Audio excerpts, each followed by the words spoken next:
பாலிவுட் இயக்குனர் Stephen Spielberg ஆரம்பிச்சு வச்ச ஜுராசிக் பார்க் படம் பார்த்தீங்கன்னா உலகத்துல பெரிய அதிர்வலைகளையே ஏற்படுத்துச்சு.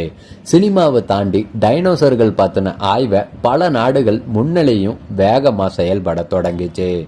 லட்சம் ஆண்டுகளுக்கு முன்னாடி சக்தி மிக்க விலங்கா வாழ்ந்துட்டு இருந்து அதுக்கப்புறம் மறைஞ்சு போன டைனோசர்கள் பத்தின கற்பனை கதைகள் ஏராளமா ரிலீஸ் ஆகி இருக்கு. ஜுராசிக் பார்க், ஜுராசிக் வேர்ல்டுன்ற தலைப்புகளில் பல திரைப்படங்கள் ரிலீஸ் ஆகிருக்கு. பல வெப் சீரிஸ்களும் தயாராச்சு. இதை தவிர வீடியோ கேம்ஸ், கார்ட்டூன் படங்கள், அனிமேஷன் படங்களும் ரிலீஸ் ஆகி இருக்கு. இதில் பெரும்பாலான கதைகள் டைனோசர்கள் கொடூர மிருகமாகவும் அதை அழிக்க மனிதர்கள் போராடுறது மாதிரியாகவும் தான் கதை இருந்துச்சு. ஆனால் இப்போ ரிலீஸ் ஆக இருக்க ஜுராசிக் பார்க் ரீபான் படம் இதுக்கு முற்றிலும் மாறான ஒரு கதையோட வருதுங்க. இந்த படத்தோட கதை ஜுராசிக் வேர்ல்டு டொமினியனுக்கு அப்புறமா வருது. தனி தீவுல மனிதர்களால் வேட்டையாடப்பட்ட டைனோசர்களை தவிர தப்பிச்ச சில டைனோசர்கள் தங்களோட இனத்தை பெருக்கி அமைதியா வாழ்ந்துட்டு இருக்கு.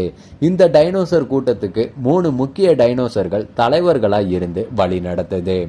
அழிக்கப்பட்ட டைனோசர்களோட இனம் எப்படி பொழைச்சு இனத்தை பெருக்குச்சுன்றதை கண்டறிய ஒரு ஆய்வும் நடத்தப்படுது.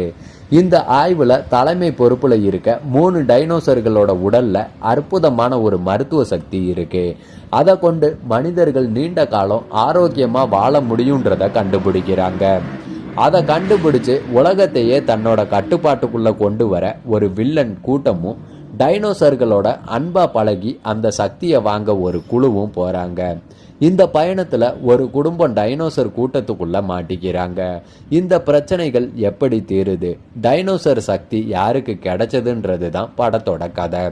பிரம்மாண்டமான காட்சிகள் மற்றும் கதைக்களம்னு இந்த ஆண்டோட அதிகம் எதிர்பார்க்கப்படுற படங்கள்ல ஒன்னா இது இருக்கு.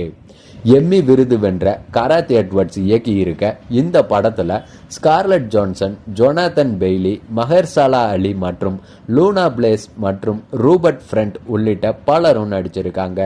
வர ஜூலை 4 இந்த படம் ரிலீஸ் ஆக இருக்கு.